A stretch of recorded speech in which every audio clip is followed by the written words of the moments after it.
I'm in a fucking forest.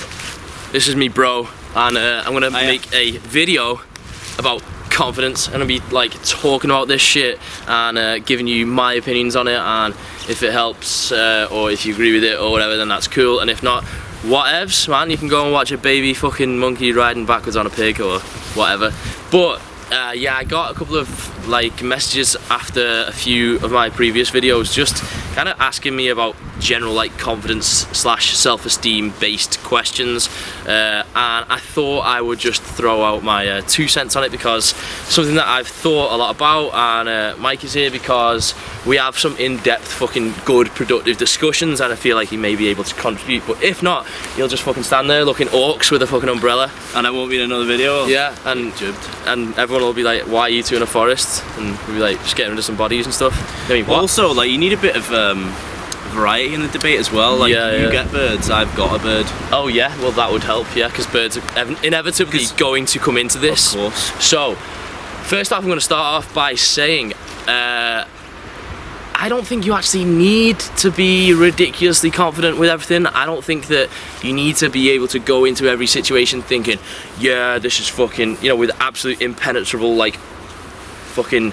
confidence that just does not waver ever. I don't think you need to go into every situation like that, and I think if you're waiting to have that kind of confidence where you literally come into anything thinking, I am going to fucking smash this, you're gonna be waiting a long fucking time, because it's kind of an unrealistic hope. But the thing is, I don't think it's necessary, because if you have a realistic view of the outcome, the possible outcomes, and the possible worst case scenario that's in any way likely anyway, and you don't need to be like that, because generally I think if you can accept that I can go in and do this and I might fuck up, I might get it wrong, shit might not go exactly to plan, but it won't be as bad as I think it could be, then you don't need that kind of confidence, man, because generally I think the worst case scenario, obviously the worst case scenario is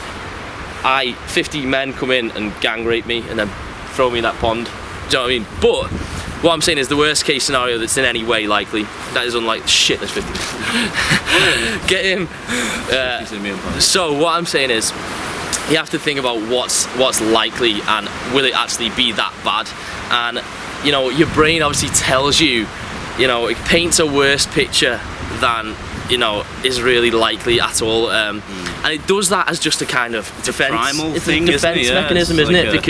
Because then if you imagine things to turn out a lot worse than they are, or could probably be, just strengthen your resolve to not take the risk, and therefore self-preservation. Exactly, self-preservation, and so you don't take any risks, and you just sit there in your fucking bedroom, and your chances of your genes replicating are probably higher than if you go jumping out planes and doing stupid shit all the time. But you know, you also live a wank life, so fuck that. So yeah, that's what I'm saying. Worst case scenario is never that bad.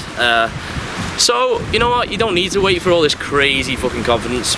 A lot of the go on. You can a lot of the time, like, an example after this. The worst case scenario just ends up being a bit of awkwardness, or you know, looking stupid, quote unquote. You know, which is really, it's just merely like irrational. Yeah, it's completely subjective to the individual, and also it's just the opinions of people you don't really know. You know, take going out for an example. Hold that looking stupid thought. With going out, you know, approaching girls and stuff like that. I remember it several years ago from when I used to go out before I had a bird. Yeah, he's got a bird. And speak up as well, just in case. Yeah, and the first few approaches, you walk in and you're like proper awkward, you know, especially if you're not that socially outgoing, you know. There's always somebody worse off than you, but that's not the way you want to look at it. You go in and you're like, fuck, like I just said something proper awkward, and the more you let that play on your mind, that awkwardness is bad or whatever, and that it has to go smooth straight on, you know, you're just not gonna get any better either throughout the night. Yeah, that's you've got to live in the awkwardness, and like, it's like you get through a bit first, and then you become okay with it. You become comfortable in the awkwardness instead of trying to avoid it. But what I want to say there is an example of things not going so well. So say you approach a girl, and this happened to me so many fucking times. So you're out and about, you walk around the streets like at night or whatever, and you see some girls, and you go and approach them, and it goes badly, right? And you just look like a fucking dick, and the girls are just laughing at you. I've had girls laughing at me, right? At me, not with me. But you know what? After that, you come out of it and you think, shit, I'm still alive, you know? And then you start looking at the funny side and you think, that was funny as fuck. And all of a sudden you feel invincible. You feel like, you know what, that's just gone as badly as it could have possibly gone. You know, and I'm still fucking alive. So then what happens is you carry on and you absolutely fucking smash it and get in like turbo graft mode for the rest of the night and literally just fucking, you know. Yeah. And so that's okay. You have to do that and let things not go to plan, and then you realise that it's not that bad, and all you do is build up a kind of immune system proof, aren't you? Like what you were saying about the awkwardness as well, especially like just going off on a tangent a bit with girls and stuff. You know, a lot of lads kind of they're trying to get through a conversation without any awkwardness, right? But what you can show instead of that is being okay with the awkwardness. I've been in conversations where like me and Tom have been talking to girls or whatever, and our other mates have been like, oh, that's dead awkward, that conversation's dead awkward or whatever. We've still got numbers, and then we've gone on to like bang them the week after. So how awkward was it really? And even if it was, we fucking got through it and show that we aren't a victim to awkwardness, and we're not afraid of it. The same people that would be afraid to risk any awkwardness are the same people that are just never gonna bang anyone. Do fuck all. Really, they're just gonna be like stand there and like just mean mugging all night. You see like guys, they're the lads just stood around like. Yeah, they're the lads. Meanwhile, I'm like jumping around them like this. Being a bellend and showing that it's okay to be a bellend. Good, smooth transition.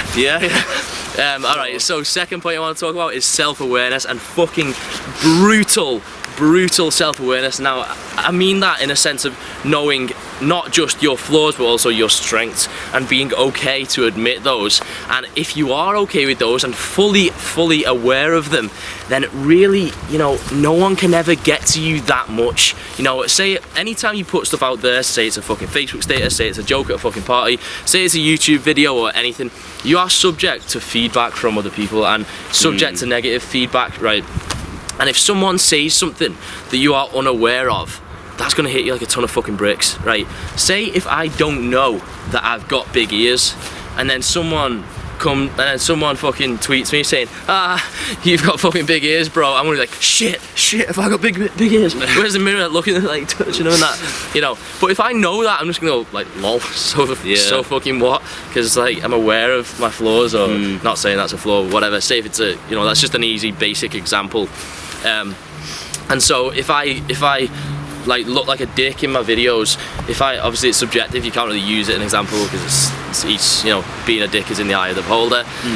But you know, if someone says, oh Joe, you were a dick then, if I know that I was a dick, I'll be like, yeah, I suppose I was a dick, but that's alright, because I'm not attached to any image of perfection, of being perfect, and not, you know. And I think that's one thing that is really prevalent these days. I don't know if it's like media driven or whatever, but we're really fucking attached to being like perfect, never acting like a dick, never being wrong. But I tell you, if you're prepared to be both of those things, if you are prepared to be a dick sometimes, as long as you take it graciously and you're prepared to be wrong, as long as you're willing to learn, then you can never come out of anything really looking that bad. Because people respect the fact that you are okay with being wrong and you have an open mind enough to learn from it, and also respect the fact that you can admit when you've been maybe a dick or maybe not on point or whatever, and like that happens, man. It's called real life. When you do fuck up as well, I mean, it may just be a minor one. So, you know, the example before about like saying awkward shit, like self-deprecating humor does wonders for that as well, because you can walk away like, that was awkward as fuck, or like, fuck that up. But like, it brings you on to the next thing, which is not being too self-deprecating. In the like beta way that a lot of people do it, in terms of like, you know, never taking credit for themselves, never like claiming a skill or a talent for themselves, and admitting and being truly honest about what they're good at. What mindset's that gonna put you into? Not a fucking good one, man. Because you will start believing it. You know, any good shit that happens is not my doing. It's just just random chance. Either you being like, because like that's bullshit. what's driven into everyone now, fucking be humble. Like anyone who's got any mild bit of fucking success in absolutely any area, you have to be humble, and you can't admit it because it makes other people feel insecure. Because if you admit your strengths, no matter what they are, other people will feel insecure, especially if it's something that they lack, and you know, and then you'll get fucking blasted for it because, you know, you have to be ridiculously self-deprecating to the point where it's fucking embarrassing these days. And I You're see shafting people and yourself, I think have some balls and just admit that was sick and that you are a sick cunt. Yeah. Please admit it, You man. just scored a sick You goal, just man. did sick shit, that was man. all you. You smashed it. I want fucking, you know, that's why people relate to, like, you know, Ronaldo comes off the pitch and he's like, yeah, fucking smashed it. And you're like, yeah, you did smash it, man.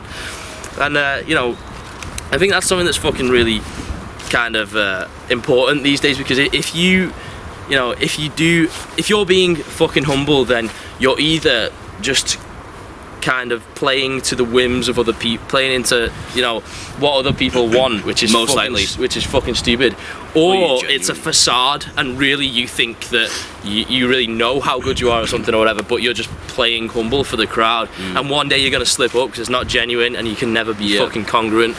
Yeah, and so that's a big thing in it. Self-awareness, be fucking aware of your flaws, be aware of your strengths, and then no one can really get you, man. I feel like sometimes, like, say you're speaking to girls or you're speaking to people or whatever, and they, you know, someone gives you shit about something and calls you out on something. I'm not that, I don't give a fuck that much because I know who I am. It's either true, in which case you go, yeah, I already knew that, like, Yeah. in which case it's just an unoriginal joke or whatever. Yeah. Or it's not true and you don't let it in. And you just know like, it. Yeah, exactly. like exactly. I know better. Exactly.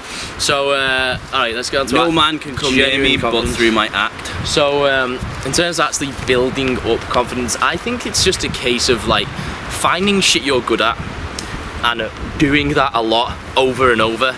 And if you're not good at anything, get good at something, because legit, you know, people say, oh, think positive or whatever. As with anything, it's not all mindset. There has to be some substance to it, because, you know, if you can't just act confident or just, you know, I mean, just fake it till you make it, which is a big thing, which is we can come on to later, because sometimes being confident, well, a lot of the time being confident helps you become good at things, and it's that kind of cycle of confidence. You know, what comes first, the confidence or the sick cunt? Are you a sick cunt because you're confident, or are you confident because you're a sick cunt? Well, it's probably a bit of both, and it's probably a momentum type cycle, isn't it, that you get into? What was I talking about right before I started getting off on that fucking tangent again? Let me think. Confidence. Building confidence. Yeah. Getting good at something. So you know, the great thing about confidence is it's transferable. You come off a fucking footy pitch and you just smash the hat trick, and then you go out at night and start speaking to girls, then you can transfer that confidence, can't you? Then you're gonna go into it in a good fucking mood, up, happy, and it's gonna make you better at anything you fucking do. And so that's what I'm saying, like, become good at something, and repeat it, and help, and that confidence will fucking kind of at least help you then go and do other things, and then you gradually build up reference experience of, like, times that you can think back on in your life and think, yeah, smash this. Like, I've been out so many times, like, especially when we lived in Liverpool, me and Tom, so many times just approaching girl after girl after girl just for the sake of it. Half the time I get numbers, I don't even fucking ring them, man. I just do it because I want to be able to do it, because one day an absolute fucking worldie is gonna walk past me in the street, and I don't want to be the guy who's kicking himself thinking, oh, I'm a little bitch, I wish I had the fucking balls to go up to it. I want to be the guy who thinks I've approached 1,000 girls and that she's just one more, you know. And so the reference experience is a really good thing, you know, when you can think back to, like, plenty of different situations that you've gone into and you've smashed and you've done well in, then, you know, things don't faze you as much, and you get a really good fucking kind of outlook on new experiences and on going into, like, new situations and stuff. What was I saying that I was going to come back to? Oh, the cycle, kind of fake it till you make it. Yeah, a lot of things, especially, like, again, I keep bringing it back to girls, but that's just something that people can relate to, isn't it? Especially a lot of the guys that watch my channel. But same with anything, even like sports and stuff, you know, or job interviews or anything. You can, to an extent, just pretend to be confident, just act like you're fucking confident, you know, because the thing is, the way emotion or feelings kind of transfer between people, they're so evident.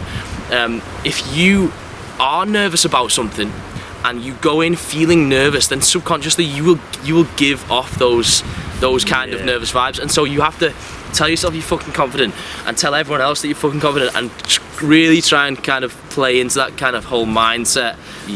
And eventually you know, you'll get on autopilot for a bit, and then you'll do something and you'll think, fuck, it's like I became confident. In a way, another thing, you know, like confrontations and things like that, you might not be able to fight for shit. You might be a complete and utter like me, well, or something. But like, if someone gives you shit, someone starts calling you out and going, what, mate, what'd you say, like that, or you know, you sort of like go up to it and meet it, they're probably going to think twice because you've got confidence.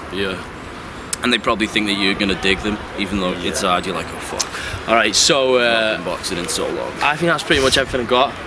So I'm gonna like societal norms and shit, and like living up to certain standards. Like if you don't have like traditionally good looks and shit like that, did we cover it or not? Maybe not. I think maybe I covered it in the pointing out, well, self-awareness, pointing out flaws and shit like that.